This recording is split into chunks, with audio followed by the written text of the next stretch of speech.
That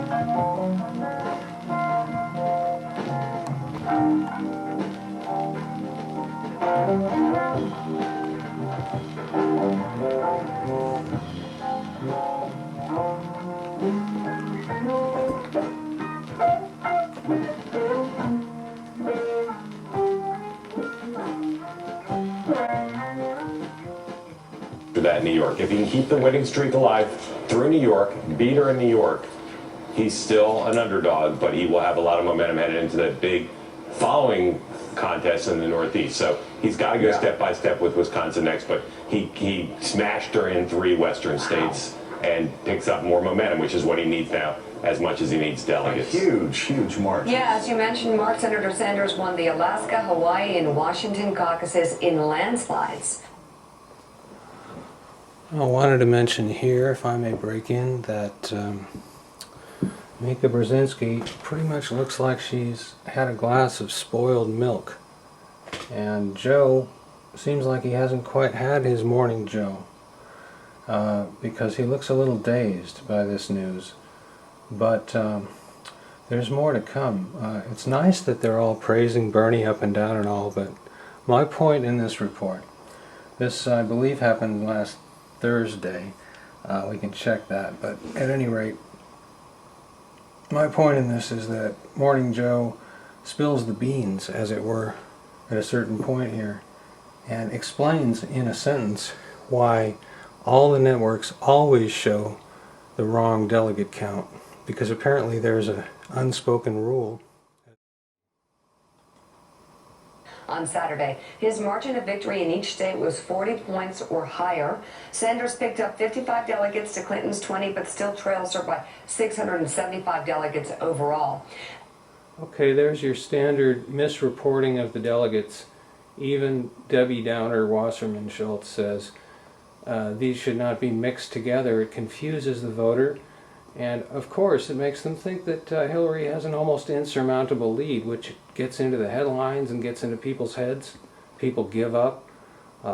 Hillary bots go around spreading false information about how she's got it all wrapped up. So let's go forth.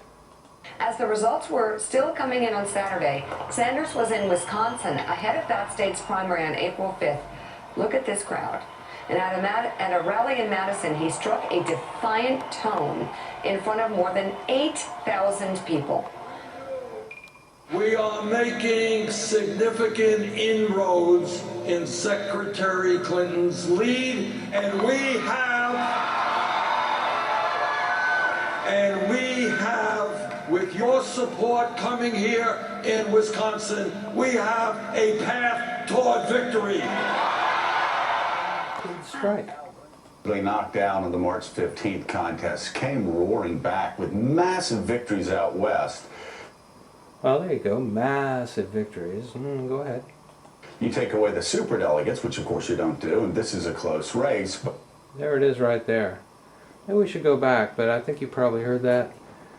You take away the superdelegates, which of course you don't do.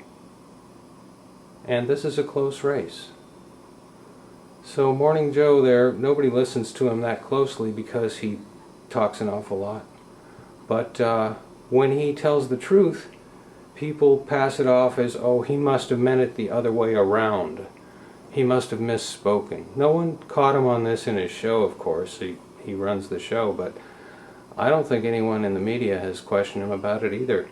I'd like to know why that's what you're not supposed to do.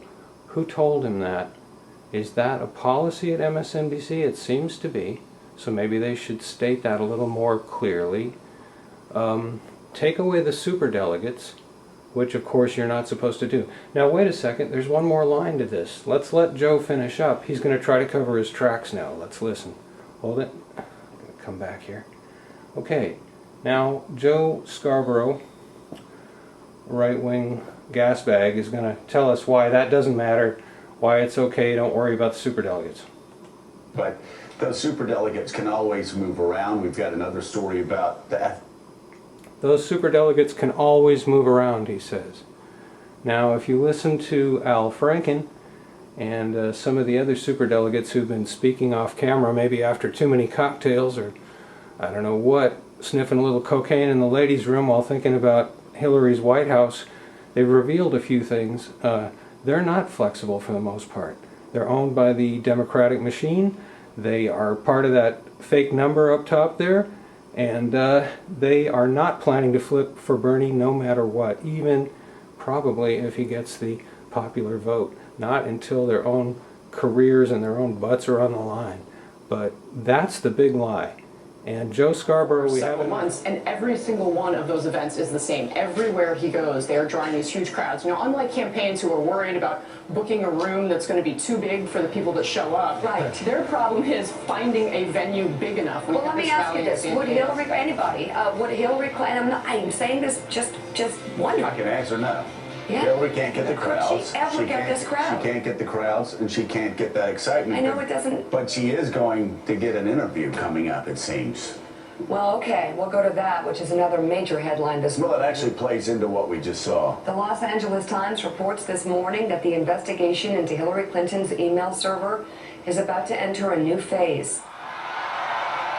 Wow. Bernie Sanders, supposedly knocked down in the March 15th contest, came roaring back with massive victories out west. Massive. You take away the superdelegates, which of course you don't do, and this is a close race, but those superdelegates can always move around. We've got... So there you have it. I call that an Easter egg in the news. A happy little event in which, in the middle of a bullshit report from a place like MSNBS, or as we call it, MSHRC, land of Rachel Maddow, and going to Hillary after the event, after the town hall, for one final word. I mean, you should have had Lawrence O'Donnell do that. Anyway, thank you, MSNBC, for Morning Joe, a continuous surprise of late, and especially in this case. And that's the report from today.